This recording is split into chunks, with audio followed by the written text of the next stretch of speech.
Hello, and welcome back to Mind Over Chatter, the Cambridge University podcast. I'm James. I'm Nick. And I'm Naomi. And together, we're inviting you to join us in our conversations with clever, curious people here in Cambridge. In this second series, we're talking about futures.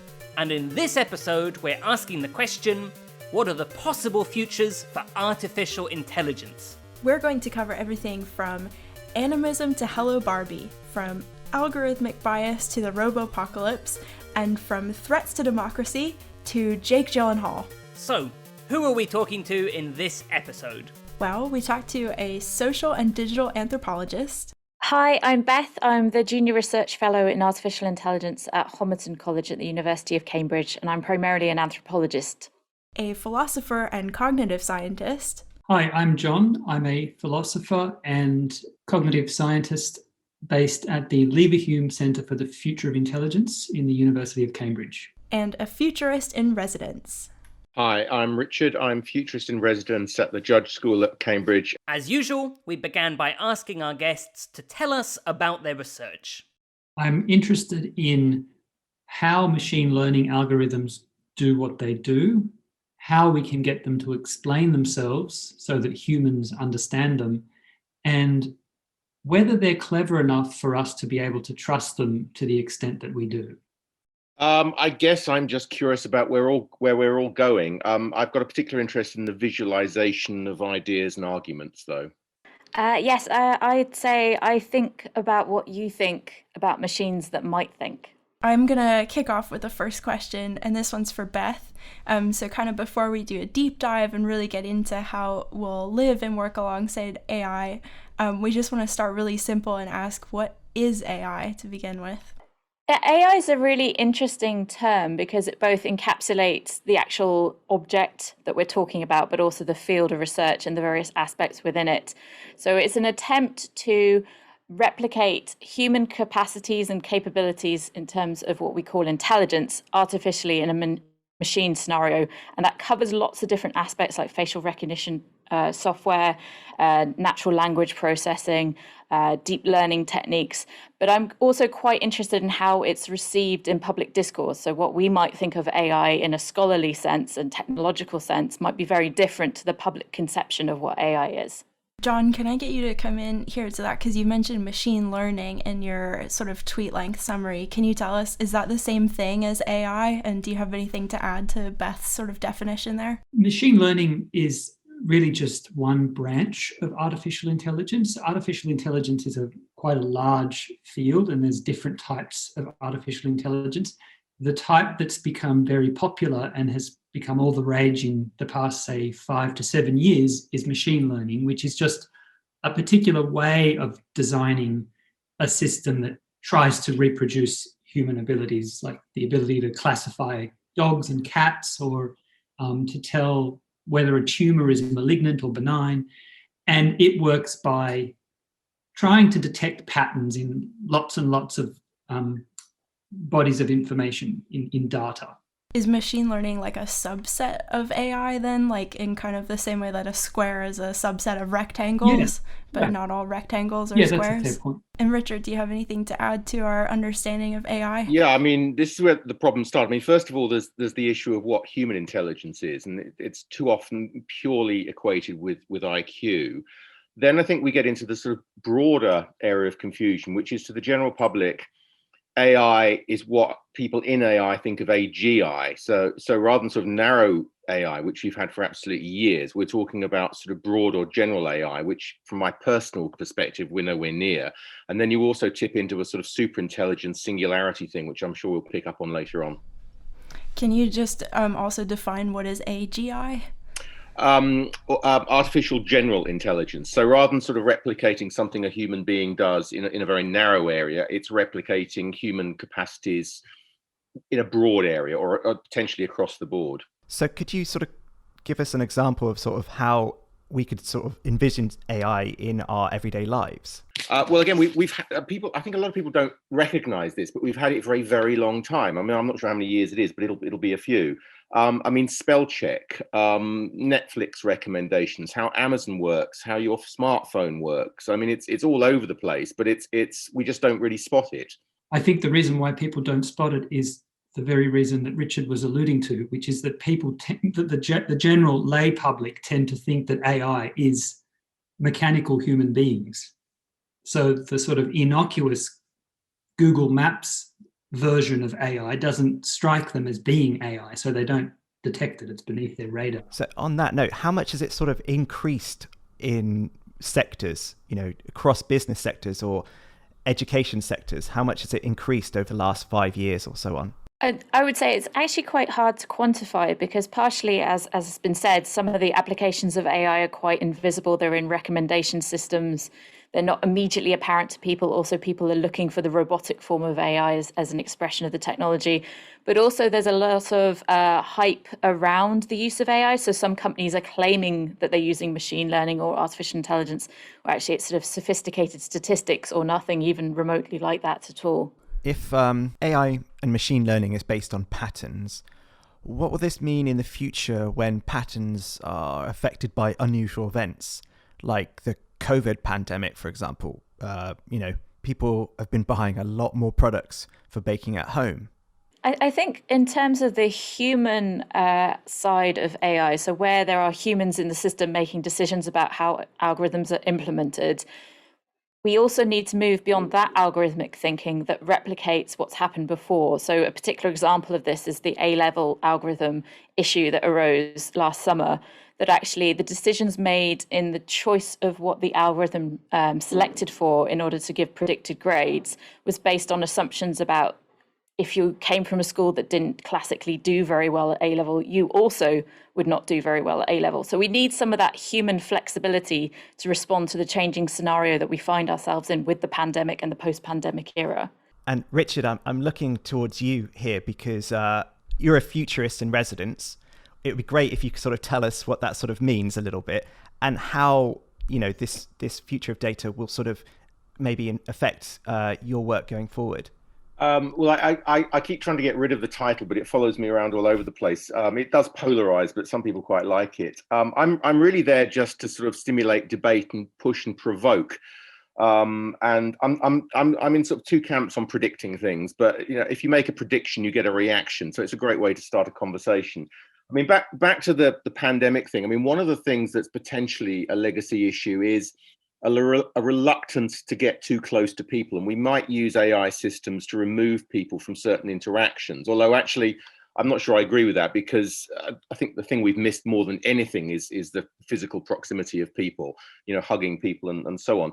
The other legacy might be some kind of, I don't want to use the word Orwellian, but it's a good one, track and trace. I mean, do we just end that when we've got rid of this problem, or is that going to carry on into the future and using analytics to predict behavior going forward as well? We were reading about what futurist in residence is, and we read somewhere that you tend to think in scenarios and try and pinpoint where organizations get their conceptions of the future wrong and sort of help them correct that. Can you tell us what some of the common mistakes are in thinking about the future? Yeah, well, I think the only thing you can say about the future with absolute certainty is it's uncertain, and the further into the future you go, the more true that becomes. So logically, there must be more than one option or future out there, and scenario planning is a way of sort of wind tunneling things and having sort of several balls in the air or several debates going on and so forth. I mean, the main reason people get it wrong is linear extrapolation. You take conditions now or very recent history and you extrapolate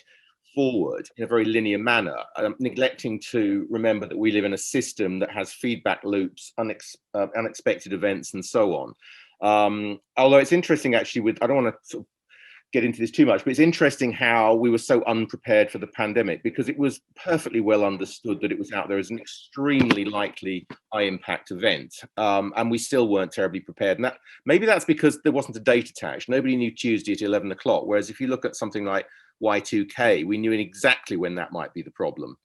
Beth and John, do you see yourselves as futurists? And will every organization have a futurist or an AI officer?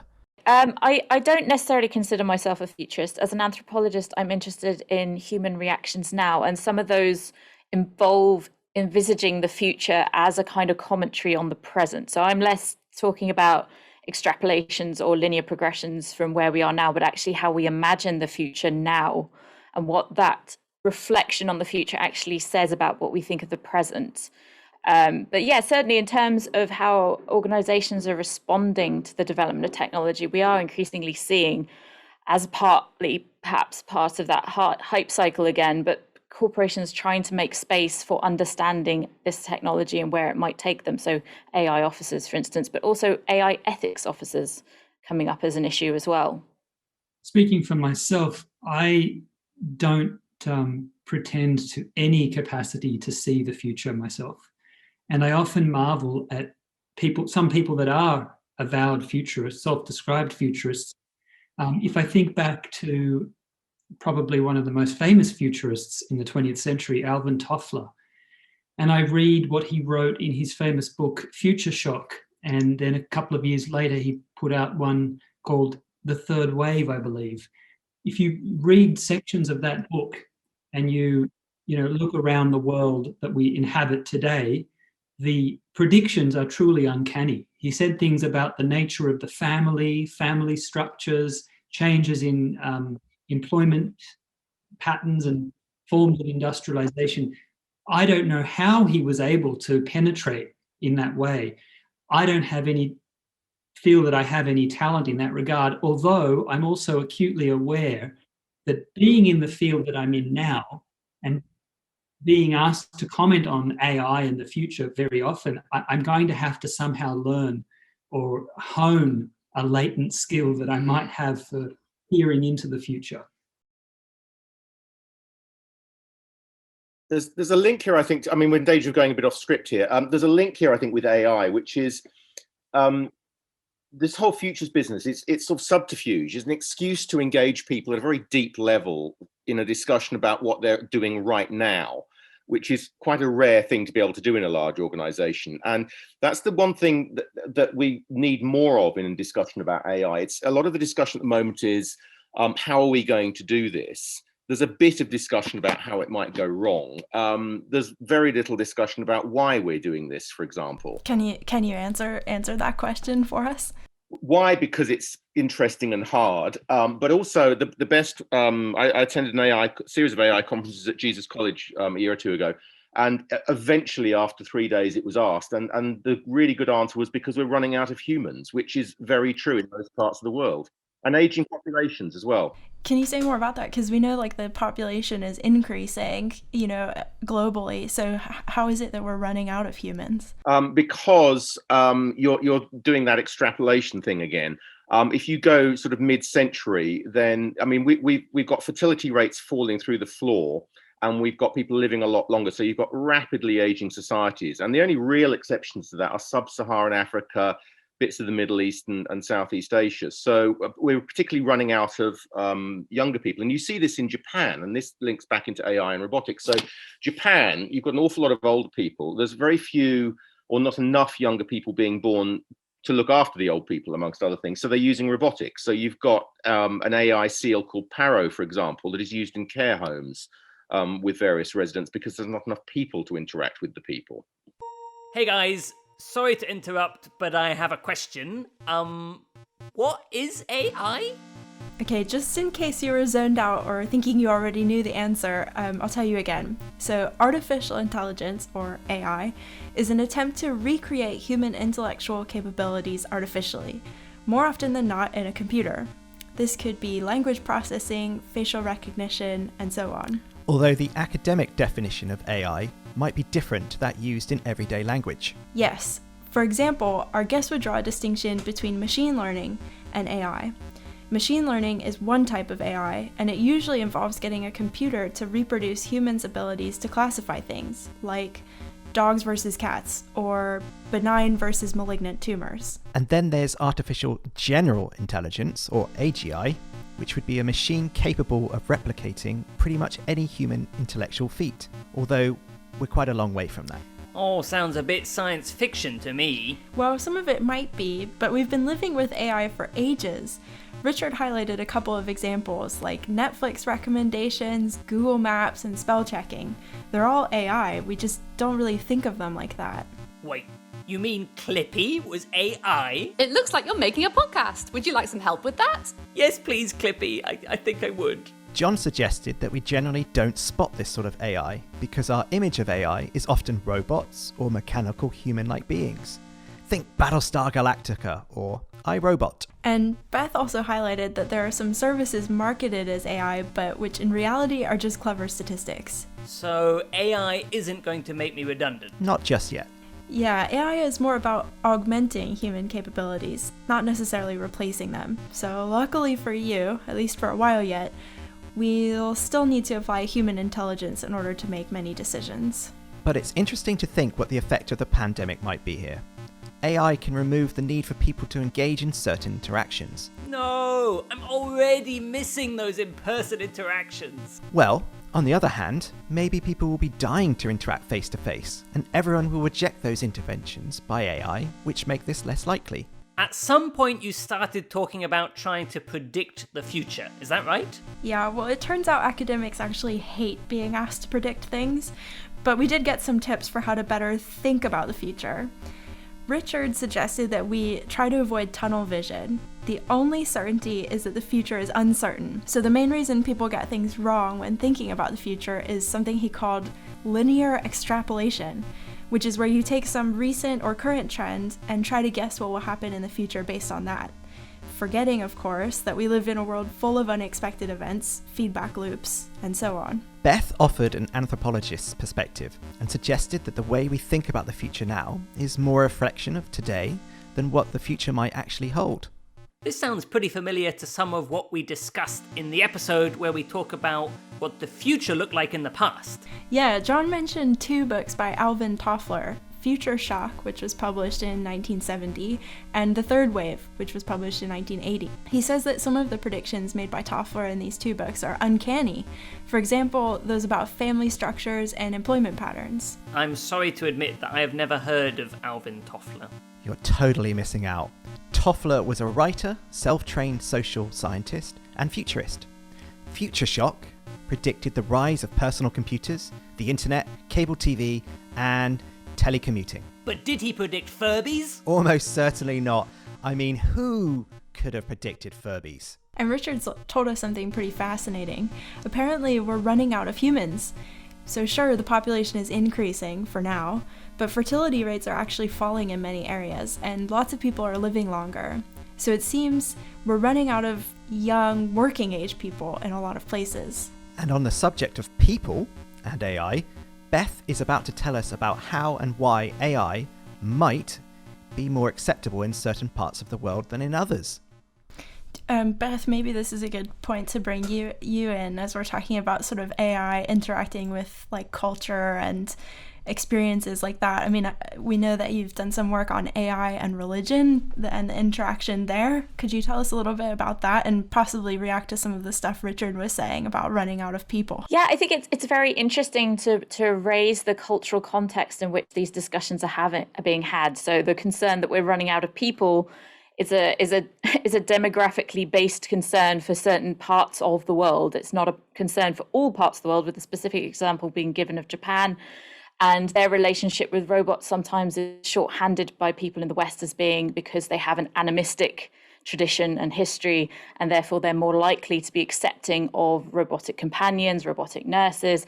And I think a lot of that conversation kind of generalizes and abstracts into the East versus West scenarios and cultural context. But actually the situation is much more complex than that, even here in the so-called West, that we actually also have our animistic relationships with technology, people's relationships with the AI assistants that are increasingly coming into our homes, how children are growing up reacting to these AI assistants. It's not going to be as simple as some cultures have this animistic religious background and others don't. So we need to look at the complexity with an anthropological lens and think about the diversity of cultures and how they've interacted with each other. And the religious side, there's a lot to be said about that. But I think if there's a specific question on religion and AI. Maybe before we go into the religion bit, can you just tell us what you mean by animistic? I just don't know what it even means. So animism is the perspective you see in many cultures that objects have spirits within them, that they are, that's where we get the word animated and animation from. There is something within it And for many cultures, this is seen as on a scale from small spirits, kami in Japan, up to large supernatural entities like gods and deities.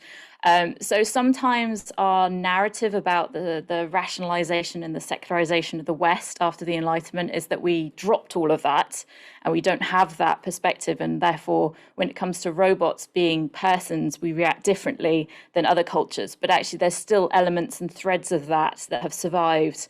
And the differences are not as extreme as sometimes the East versus West dichotomy seems to suggest. Can I jump in, Beth? You talked about being blessed by the algorithm before. Could you explain that, and maybe being cursed by the algorithm as well? Absolutely. So one aspect of my work is looking at social media discourse around AI. And in particular, I was struck by a phrase I saw called people saying, I've been blessed by the algorithm, specifically in relation to content platforms like YouTube or Spotify, the sense that either their content had done particularly well or that they had received a recommendation from the algorithm that was pleasing and made them happy. And obviously, I'm looking at this in terms of a continuity of theistic language rather than a specific religious activity. So sometimes this can be parody, tongue in cheek, but also it represents a view of, quotation marks, the algorithm behind the scenes having some form of agency or even super agency. And for a lot of people, AI as this nebulous concept falls very quickly, as Richard says, into this idea of artificial general intelligence, the conception of AI as already having human-like abilities and being able to make choices that aren't, as they actually are, determined by the values of a corporate system. YouTube's algorithm tries to get as many eyes on particular content as possible for corporate reasons and commercial reasons, not because the algorithm itself has decided to bless you in a particular way. I hear what you're saying about the algorithm and private or sort of corporate interests. What about the public sphere? John, are there any lessons to be learned with a democracy mindset? As science and technology advance and gallop forward, and the world becomes increasingly befuddling and complicated, how are we to expect citizens to keep sufficiently abreast of development so that they can make informed decisions at the ballot box? What I see AI as posing is essentially a major kind of ratchet effect upwards in the knowledge base that will be expected to be the possession of every voting citizen. So the main thing that I see as problematic is how do we get citizens up to speed to a level that would be adequate for them to make meaningful democratic choices? I guess it kind of relates back to that statement about being blessed by the algorithm. People might say that if they don't really know how the algorithm works, I guess, and it's sort of you're giving it this sense of knowing something, but you don't really know what it knows. Is that kind of a meaningful connection there? Yeah, I was thinking more just in general in terms of, for instance, Cambridge Analytica has clear implications for the way elections will be held now and forevermore. And the shadow of Cambridge Analytica kind of hovers over every election, well, has hovered over every election since. And but how many people in the public really know what happened, what the intrigues are, what the intricacies are, and how much should they know? So that I'm thinking more in those terms. But there is that connection that you made as well. Is there anything special about being informed about AI versus other things? Like, should people, there's so much going on in today's society that we all need to be informed about. I always feel woefully uninformed about anything I try and talk to people about. Is there some special thing about AI that people should really pay attention to this subject? I think about it in terms of global warming and the science of climate change. Most fair-minded people acknowledge that humans have contributed to global warming and that something needs to be done. Indeed, many things, quite drastic, need to happen to avert catastrophe. But of course, to really understand the climate, you have to be across meteorology, oceanography, geology. There are all sorts of arcane technical fields that only a handful of people have expertise in. And yet, as I say, most fair-minded citizens would agree that there's a problem and that they can make an informed decision about policies that affect the climate. At the moment, I'm not sure that we have a comparable level of understanding about AI and machine learning. So we kind of need to bring the public up to a point where their understanding, their comprehension is, let's say, comparable to that most fair-minded people have on climate change. Though they're not experts in oceanography and so forth, they still have some basis for making informed decisions. Can I just ask one quick follow-up and then I'll let Nick go? How do people get informed about AI other than perhaps reading your new book, A Citizen's Guide to Artificial Intelligence? Is that the title?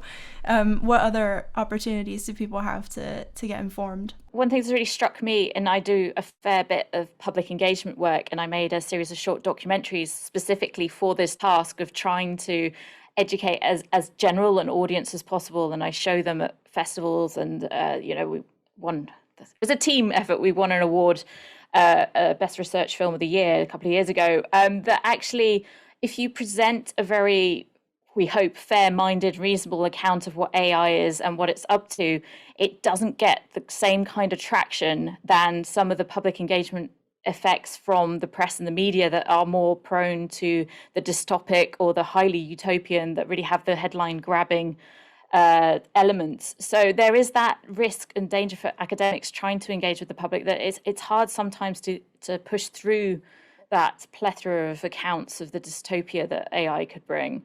But I think it's still definitely worth it, and we still continue to, as much as possible, to push these films out there. But you have to also be aware, and we sort of form our own bubble of AI expertise here, that for a lot of people, the term AI means very little indeed. I mean, I was in a taxi a couple of years ago, and a lovely taxi driver asked me what I do, and I say I work in AI broadly.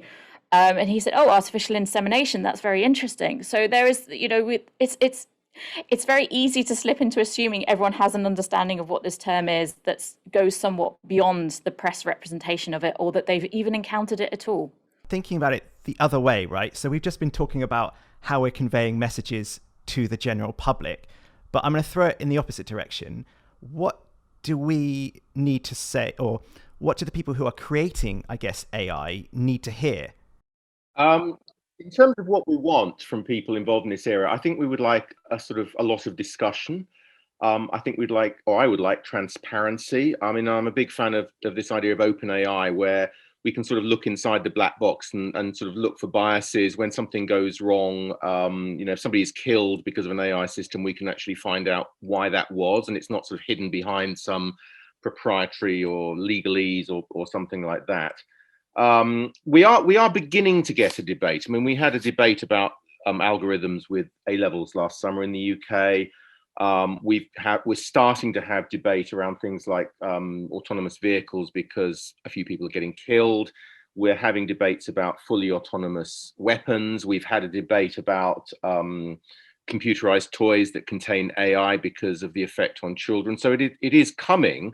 And I just think we need more and more of it, really. And a lot of this comes down to digital trust, privacy, surveillance, who owns the data, how secure is the data, and so on and so forth.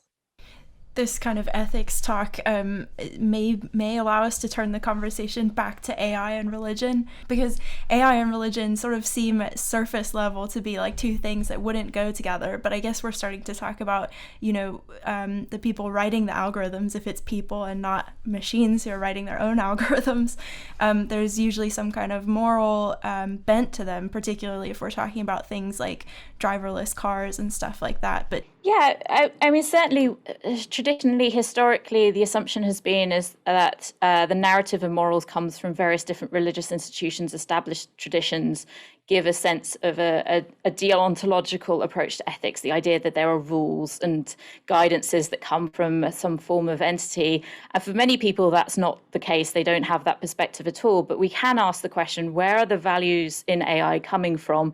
If it is, as we're saying, from human beings, what values do we want to have to input into the systems? And that in itself is a complicated question. How do you input values into a system?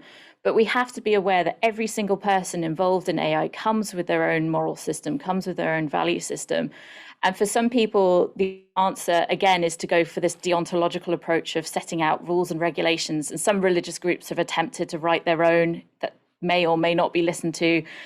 Different organizations have been involved in that effort. Research institutes write suggestions of rules and regulations. But it really, at the end of the day, comes down to how we educate people ethically from childhood, what we as a society develop together as a set of associated values. And there will be tension points. For instance, one evangelical group in America, Baptist community, came up with their rules for AI in conversation with someone from, I believe, Amazon or Google. And that was in tension because it was a conservative approach, whereas some people have a more liberal approach, and there was distinct differences there. Google had an ethics committee with a conservative Christian member, and that caused tensions and problems. It's a difficult ongoing conversation, but whether you're religious or not, your cultural context will inform how you approach this topic. This is the problem, I think, with ethical AI, because we can't agree what ethical behavior is for humans, let alone machines. I mean, Chinese would tend to prioritize the group, the US would tend to prioritize the individual. And this is where it's tipping rather beautifully into philosophy and things. I mean, there was a great series of online lectures. I think it was Michael Sandel at Harvard talking about ethics. And Tesla is facing the same problems. I mean, it's a little bit of an old example now, but if there's a woman in her 20s that's pregnant in the back of a Tesla late at night, and a drunk 70-year-old, rather obese man jumps in front of the car has got to decide potentially what it's going to do. And it could hit the person, it could swerve away from the person and kill the person in the back. And you're juggling with the value of different forms of human life. I mean, these are sort of deep questions that AI is bringing to the surface. Yeah, MIT ran an interesting global survey where people could choose how much they valued different characteristics. So homeless woman versus homeless man, pregnant woman versus single man, gender, race, all these attributes. And a collective answer in the survey just really demonstrates how we aggregate different communities and place different values on them. And that in itself felt quite horrific, that we would, if a person had a pram with them, they were worth more than a homeless person. That sort of aggregate of values also doesn't work particularly well. So we're sort of very humanly muddling through this conversation and trying to devise ethical systems for ourselves, as you say, but also for AI. Hang on a minute. What do our spiritual beliefs have to do with AI? So we talked about animism, which is the belief that objects have spirits within them. Like a bottle of vodka. Lots of spirits there. Not quite. That's the wrong sort of spirit. Animism is the belief that all objects, natural and not, are animated with a spiritual essence. During the Western Enlightenment, people supposedly gave up the idea of animism, but actually a lot of these beliefs have survived, perhaps more than some people care to admit. And Beth was telling us about how animism is today one of the factors that influence how people think about robots and AI. For example, it's been suggested that Shintoism, which is a traditional religion in Japan, might explain Japanese fondness for robots. Shintoism is a form of animism that attributes spirits not only to humans, but to animals and natural features, like trees, and everyday objects, like pencils. So in this worldview, everything has a spirit, even robots. So does this sort of thinking also affect how we talk about AI? Definitely. There was lots of chat about the phrase blessed by the algorithm. People might use this if their content has generated a lot of attention. For example, if a YouTube video has a lot of views, or people might use this phrase if a streaming service has recommended something which you particularly enjoy. Beth called this phrase an example of theistic language, which basically means language that relates to belief in the existence of a god. The god of algorithms! Exactly. But Beth reminds us that in reality there's no heavenly AI entity that blessed you. It's just down-to-earth corporations like YouTube wanting to make money and try to lure you into spending more of your time watching videos. Which it does all too successfully. I mean, not in my case, of course. And what's all this about AI being a threat to democracy? Well, a successful democracy depends on its citizens being well educated. These days, there's so much going on that it's getting very difficult to be educated about all of it. John mentioned Cambridge Analytica, not related to Cambridge University, we hasten to add. They used AI to do large-scale psychological profiling of American voters based on a ton of different data sources, including through Facebook. They ran a targeted digital ad campaign to influence people to vote for certain conservative politicians. Uh-oh, so I really need to know my stuff then. Well, a little knowledge goes a long way. Well, what can I do if I want to learn more? I'm assuming you're not willing to become an AI scholar? Oh, Naomi, I'm afraid that boat has sailed. Well, okay, in that case, here are some suggestions. Step 1, be sure you know what AI actually is. Check. Sorted that earlier. Wow, I'm nailing this. Step 2, read a book, maybe even John's book, A Citizen's Guide to Artificial Intelligence. Okay, I've fallen at the second hurdle. Let me get a pen and I'll write this down. Okay, step 2.5, if you can't stomach a book, how about some of Beth's award-winning videos? They're available through her website, and the link is in the episode description.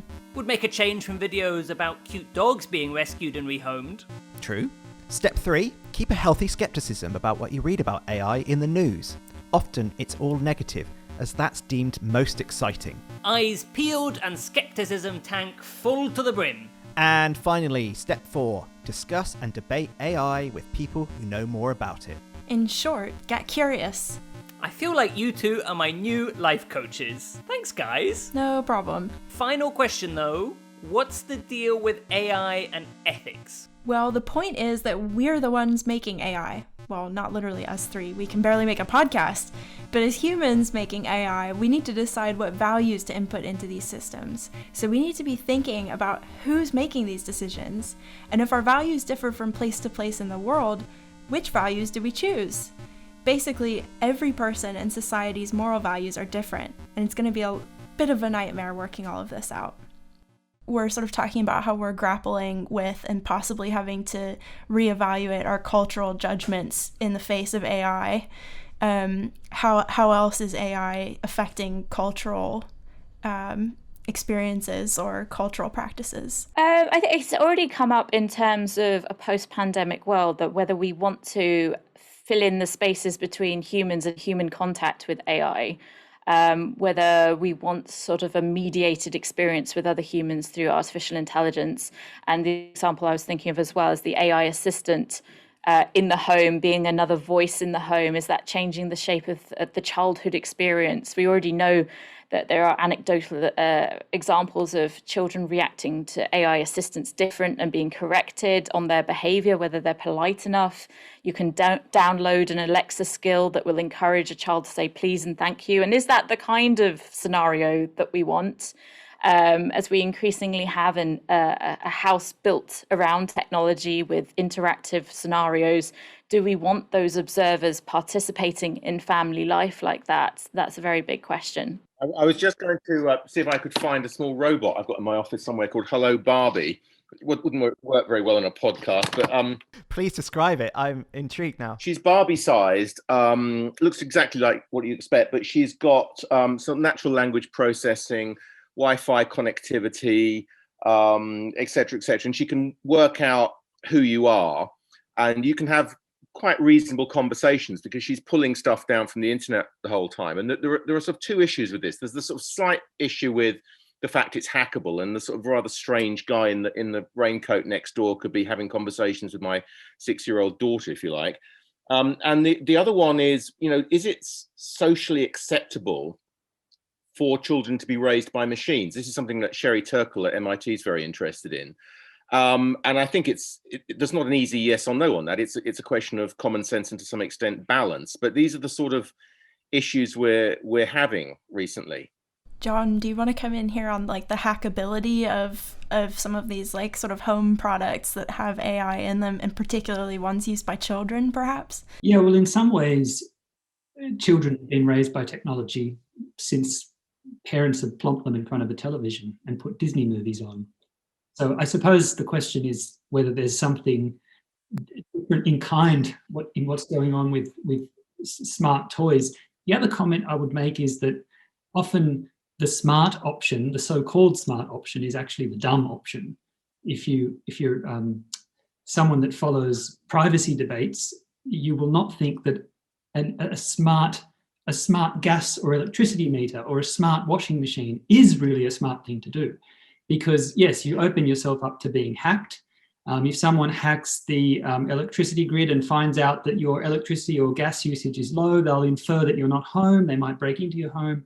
So that's the other thing to think about. I used to sort of laugh a bit about, what's the problem with a smart meter? Al Qaeda are going to hack into my central heating and turn it up by 2 degrees. That's not really a real world problem. But it was explained to me eventually that actually, if you hack into enough systems simultaneously, you can cause the entire system to crash, and that is a problem. Yes, that's certainly sort of a DDoS attack on something like a internet-enabled pacemaker. I think there's something, a vague memory of that happening in a TV drama at some point, speculating on the future. But also these devices don't need to be hacked to be a privacy concern, because the corporations who are absorbing all this data are in turn using the data to train algorithmic systems that can make choices for you. And that again returns us to that question of the invisibility of AI, that these things are behind the scenes. We don't need to necessarily get to the robo-apocalypse of the Terminator and Skynet. We can have the mini robo-apocalypse, a decision made on your behalf by a system, absorbed your data already and deciding that, say, you can't have a mortgage, so you can't have the home, your lifestyle has to change. All these sort of steps where we're inputting machines into the decision-making system have to be thought about very carefully. Yeah.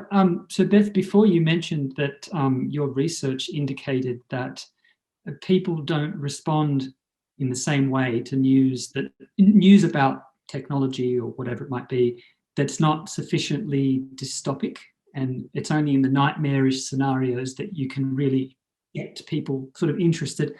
Does that extend, I'm not sure whether you looked at this, but does that extend to the not quite dystopic but still disturbing uses that are being made of AI technology now? So forget about apocalypse, but just the fact that there's algorithmic bias, that fraud detection systems are being used by governments here and there to try to, filter out welfare, what they call welfare dodgers and so forth. Is that sufficiently troubling to get people interested, or is it still not sexy and Hollywood enough? I think what tends to happen is that the concept of something like algorithmic bias is complicated, whereas the quick reach for the dystopic imagery is easier. It's certainly there in the selling of press stories to get eyes on the story in the attention economy, that having a picture of the Terminator sells quicker than saying there is this real world concerning example of algorithmic bias. And also it's there in how quickly the discourse moves from those very concrete real world examples to speculations based on science fiction. It's there in the references people have, obviously, like, as I said, Terminator and Skynet, but also just assumptions that if AI can do one narrow thing very well, people leap to, oh, it's passed the Turing test, now we have to worry. So for instance, Boston Dynamics, their quadrupedal robots that could open doors.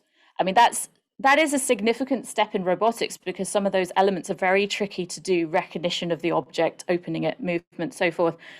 But the immediate response is straight, again, on primarily, I'm thinking of social media platforms too, this is the end. They can open doors, they can get us, they will kill us, immediately to the tropes that we're very familiar with. So it's not just that the concepts are tricky to understand when we're talking about real world problems, it's just that very quickly we get into the apocalyptic scenario. Now, is that a question that needs to be evaluated by, like, in the media, every single story you ever look at the AI, it's either Arnold Schwarzenegger in the Terminator or some reference to Skynet. Now, how is that going to change in the future? I know that's true, but I mean, one of my favorite AI films is Her, which is about somebody preferring the company of an avatar or an app than a human being. So it is sort of creeping in a little bit. I'm sure we'll see more of that in the future. I just want to sort of go backwards slightly to a couple of things people have said. I mean, first of all, thinking of Sherry Turkle, I mean, she once said something along the lines of, one of the consequences of the machines that think might very well be humans that don't. So there's a battle, it might be that artificial intelligence brings out real human stupidity. So this is people driving into rivers because they're staring at their sat nav, sort of complete loss of common sense, and it's back to trust to some extent. We just trust that this thing will work, and sometimes it doesn't. And then there's a sort of meta sort of thought around the loss of free agency, which is possibly something John should pick up on, because I think some philosophers believe we've never ever had any. But this idea that you sit down and you think you're making decisions, but actually it's all being conjured for you by the Netflix algorithm and so on. Now, maybe that's not a bad thing. I don't know. That again, it's quite an intriguing area of debate. I mean, John, what about loss of free agency to AI systems? That's an important question. I don't think that there's enough evidence to suggest that we are losing free agency. I think there's more evidence to suggest that what we're doing is, as you were saying, surrendering control, willingly surrendering, voluntarily surrendering control, because we're trusting that the sat nav or whatever it might be will do the job. But this is not the kind of loss of agency that makes us all automatons or stupid quite yet. The danger is, though, that as technologies get more and more sophisticated and we automate more and more of the things that used to be done manually, that our skill sets will atrophy in all sorts of areas.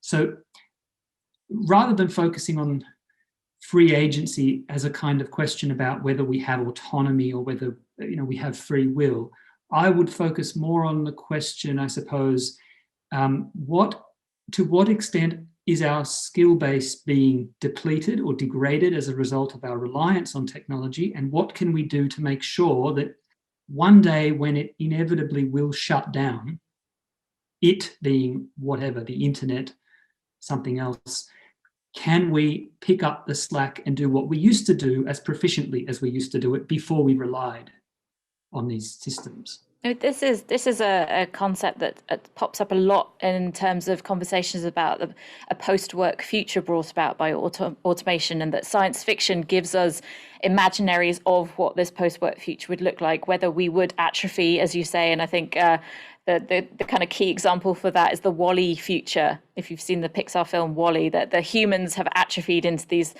entertainment consuming, food consuming entities that don't really have purpose. And of course the purpose of the film is to teach us that we should have purpose.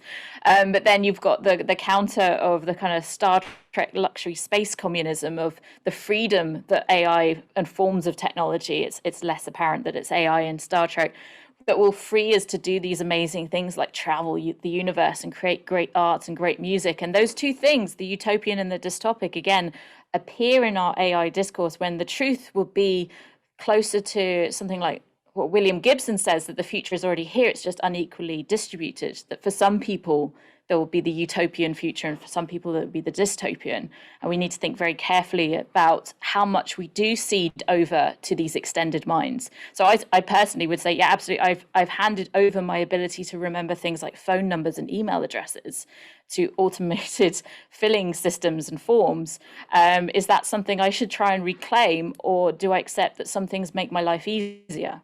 I think it's a good theme here, actually, around science fiction. I mean, most engineers seem to be, certainly American ones, seem to be sort of techno-optimists. AI is nothing but brilliant. It's going to cure disease. It's going to sort out climate change. It's going to predict volcanoes and earthquakes. It's all fantastic.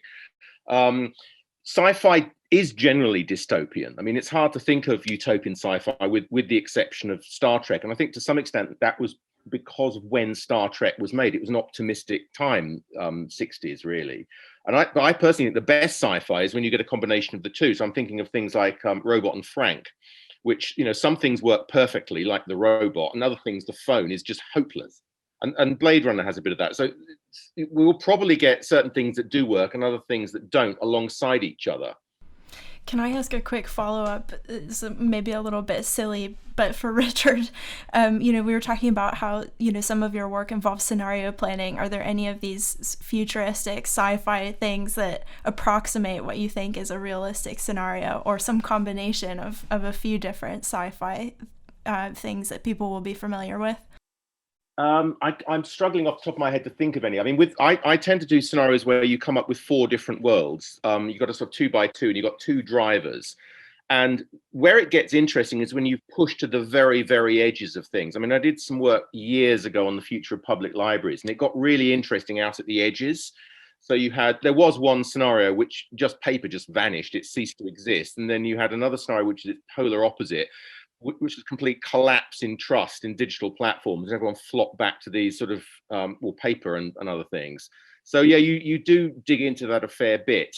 And I think if you talk to a lot of people, they will tend to go in a quite a sort of techie, well, again, they'll either go techie utopian or techie dystopian, and it will depend upon where they are and when. So if for example, if you were in Shanghai in 2007, or possibly now actually, talking about the future, I think you'd probably get some quite optimistic scenarios and narratives, whereas if you're in Europe right now or back in 2008, it was going in the other direction. So again, it's back to that extrapolation point. Beth, did you have anything to pick up on that, or did you? I was just going to be immensely geeky and talk about Star Trek, but I don't know how much you want of that. But I just, James like, yes, just that Star Trek is actually a very good example of the utopian dystopian mix, that actually, you've got, as I say, luxury space communism, but underpinning that, each episode has to have a dystopic element to have the tension of a story. And that's true of all science fiction. That's why we have so many dystopian scenarios within even utopian worlds in science fiction. But I'm very cautious. Every so often there's an article that pops up saying, how good is science fiction about predicting the future, or picking on a particular writer like Asimov and saying, he was completely wrong about this, or we could completely adopt his 4 laws of robotics. Everyone says 3, there are 4. But we have to bear in mind that the purpose of science fiction is not prediction, it's reflection, I think, more than that. So I don't necessarily see it as a useful tool in that sense. The other thing to be mentioned, obviously, about science fiction is this sort of symbiosis, because a lot of science fiction is phenomenally accurate, but their timing quite often stinks. And it's because, H.G. Wells, he went to Imperial College. There was a mathematician, I was thinking it was Jack Good, but it wasn't, who was one of the advisors to Kubrick on 2001 Space Odyssey. So some of these people writing fiction are phenomenally well informed. And it works the other way around as well, in that an engineer will see something in a Star Trek film and say, why can't we have a medical tricorder? How difficult would that be? By the way, I've just pulled off a bookshelf something called 2001 Living in the Future, which was written by Geoffrey Hoyle in, I think it was late 80s. And it is staggeringly accurate about online education and online retail. But again, it varies a bit, but it can again, it's not really trying to predict, it's trying to create a discussion about where people want to go, I think, a lot of the time. Just thinking about all the sort of factors we've sort of talked about with regards to AI, like ethics and automation and the scenarios, what sort of solutions should we sort of be concentrating on for combating all of these issues that AI presents? And I'll throw this one to John, if you want to start us off. I think the most immediate kind of solution needs to be regulatory. And here I'm thinking of something like what the US did with its biggest steel companies back at the turn of the 20th century. It essentially saw that they got too big, saw that there was a monopoly, and it implemented antitrust laws, which essentially are about enforcing competition in the marketplace to prevent any one person or company acquiring kind of superpowers in the economy. And they also combined that with laws that made it easier for companies to enter the market more generally. And obviously the New Deal in the 1930s contributed to ushering in a welfare state, or something like a welfare state in the US at least.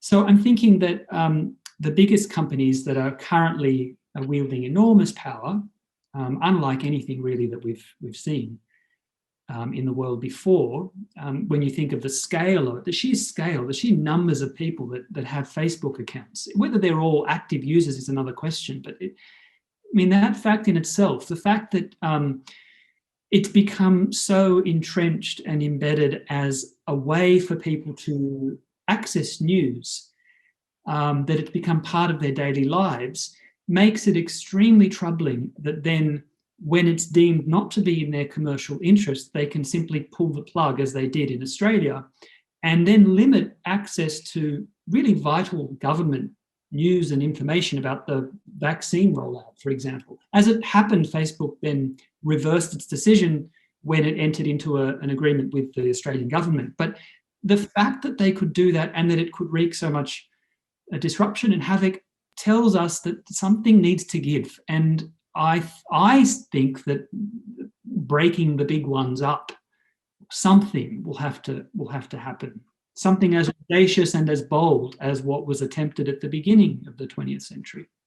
So with the regulation, I mean, you talked a little bit about the US there and Australia. Would this happen on would nations need to do this individually? Is it something that we all need to come together as a global community to tackle, like climate change? Yeah, that's a good question. In the first instance, a company like Facebook is, I believe, incorporated now in Delaware.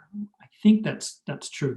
So in the first instance, wherever they're incorporated, that would determine the jurisdiction that has, the relevant corporate law or the relevant legal system that would enable something to happen to the structure, the corporate structure.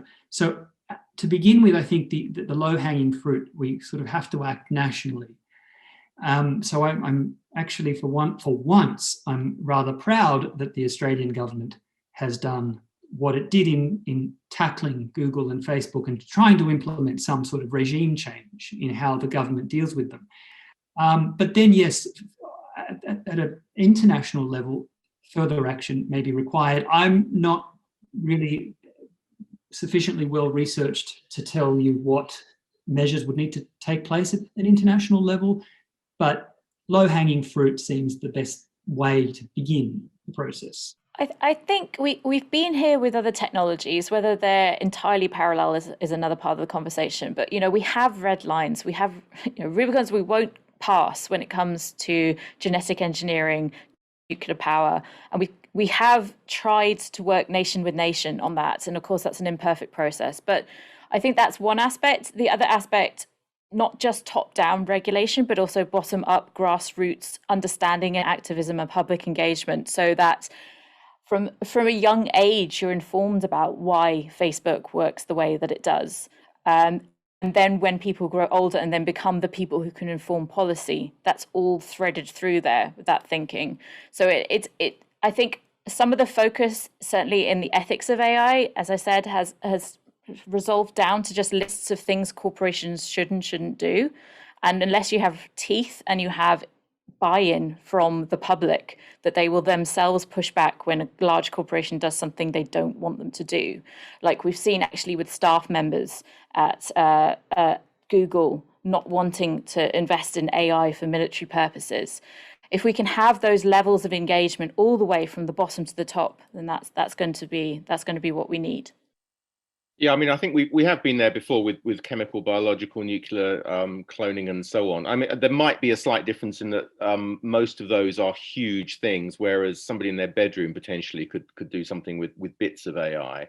I mean, I think we should just play a little thought experiment. What if we succeeded? What if we got AGI beyond our wildest dreams? What would that actually look like? What would we want it to do for us? I mean, I think something around, benefiting the human species would be a sort of a rather sort of silly one, but and the really interesting thing to me is if we really get this, what does it do to the human species? And I think one of the great things that could come out of AGI, if it ever happens, is a really deep discussion about who we are, what we're good at, what makes us happy, what is a good life, which brings us straight back to the philosophical questions of ancient Greece and so on. Is that the end? That's the end. Okay, I can live with that. Remind me some of the ways our guests suggested that AI is affecting our everyday lives. Well, we heard about etiquette add-ons for Alexa to help children learn to be polite. When talking to Alexa? Well, presumably when talking to everyone. Richard told us about new smart toys, including a Barbie with Wi-Fi and voice recognition capabilities. She knows who you are. Richard also asked whether it's socially acceptable for children to be raised by machines. And then John asked whether this is really all that different from being raised by a TV. I mean, I don't know what sort of TV you have, but last I checked, my TV couldn't change a nappy. To be fair, I'm not sure there's an AI that can change nappies yet. As a father of 2 young children, that would be a game changer if there was. We also heard about how people's cultural references for AI are often scary, negative, or violent in some way. But according to Beth, the robo-apocalypse of Terminator and Skynet is unlikely to be the way in which AI takes us down, if at all. A more likely negative outcome of AI is the use of personal data as a way to control people or prevent them from accessing things like mortgages. Ah, the great mortgage apocalypse. We have to be mindful of how tech will affect people differently, just like we talked about in the fairness episode. Yeah, we don't hear a lot about the mortgage apocalypse because robots are sexier. I don't know what real robots look like around your neck of the woods, but unless they look like Jake Gyllenhaal, then I very much doubt that robots are particularly sexy. Well, you do have to admit that a robot would definitely make for a more interesting and visually captivating movie than algorithmic bias. This algorithmic bias happen to look like Jake Gyllenhaal? I'm moving on now. Beth mentioned the quadrupedal robots from Boston Dynamics. These are four-legged robots that look a little like headless dogs, and she suggested that people tend to jump to some extreme conclusions when they see these robots open doors. Namely, that if they can open doors, they can get to us! I'm locking my door tonight, that's all I'm saying. Any dog that can open a door is surely a criminal mastermind. Me too. I know, maybe I'll lay out some tasty USB snacks to distract them. And what about free will with AI around? Well, Richard challenged us on this. We think we're making our own decisions, but how many of those decisions are actually based on algorithmic suggestions? And John pointed to the evidence which suggests that we're willingly surrendering control over our lives. For example, blindly trusting the sat-nav when we drive somewhere new. So we're not getting stupider quite yet. Speak for yourself. But particular skill sets may start to waste away if our reliance on AI continues, like the ability to remember phone numbers and addresses. We need to make sure we maintain these skill sets for when the technology ultimately fails us. Beth gives us the example of WALL-E here as a film which tries to persuade us that we need to retain some of these skills. I'm afraid I missed that reading when I watched WALL-E. Sorry, Beth. Beth also mentions Startrek as another fictional example of how AI-based technologies might free us, in this case to travel the universe. Luxury space communism is how she put it. By the way, there's a whole host of technology today that was more or less predicted in Star Trek. There was the personal access display device, basically an iPad. Then there was voice recognition, although the computer was just called computer, rather than Siri or Alexa. The medical tricorder, a handheld device that could diagnose a patient without invasive tests, has also been replicated in a few different ways. For example, iPad apps that use non-invasive sensors to collect patient vitals. Pretty impressive stuff. Oh, and the communicators were basically mobile phones. Although not so much luck on teleportation, replicated food, faster than light travel, and a united Earth government. No, not yet. Just Segways, Impossible Burgers, and the EU, I'm afraid. Although again, we should note that science fiction isn't really about predicting the future, it's more a product of its time. Richard mentions science fiction writer Geoffrey Hoyle's 2010, Living in the Future. Richard says it's 2001, but we've done some digging and think he meant 2010. This was written in the 1970s and was another staggeringly accurate prediction of the role of computers in today's society. Interesting side note here, Geoffrey Hoyle, another Cambridge alum, is the son of Cambridge astronomer Sir Fred Hoyle, who is famous for having coined the term Big Bang, as in Big Bang Theory. And finally, we had some suggestions for how best to combat the various issues presented by AI. Is that right? Yes, that's right. John suggested that we need to regulate the marketplace to make sure there isn't just one company with lots of power and control, but we need to do this on a national and international scale. Naomi mentioned the idea of a COP26, but for AI. Yeah, COP26 is the UN conference on climate change, where representatives from many countries get together and determine what to do about climate change. Beth suggested that we need to begin to inform people from a young age about how platforms like Facebook work behind the scenes, and about the implicit ethics of AI. But it isn't just enough for the public to be informed. They also need to be involved in the decisions that large corporations are making about AI and how it's used. And Richard suggested that we need to ask ourselves some of the big, tough questions. What if we perfected an artificial general intelligence? What would that look like? What would we want it to do for us? Basically, this forced us to ask ourselves, who are we? What makes us happy? And what is a good life? Well, that really is the end. Stay tuned for our next episode about the future of reproduction. Before then, please fill out our survey. You can find the link in the episode description to tell us what you think of the podcast. Be honest. And make sure to leave us a review on whatever platform you use to listen to your podcasts. A good one, ideally. And as ever, please spread the Mind Over Chatter word by telling. Just tell everyone. A huge thanks once again to our guests, Richard Watson, Beth Singler, and John Zerilli, and to our two fantastic behind-the-scenes helpers this series, Annie Thwaite and Charlotte Zemmel. Music was by the extremely talented Carlo Ladd, and artwork by the equally talented Alex Sadler. See you next time. Bye.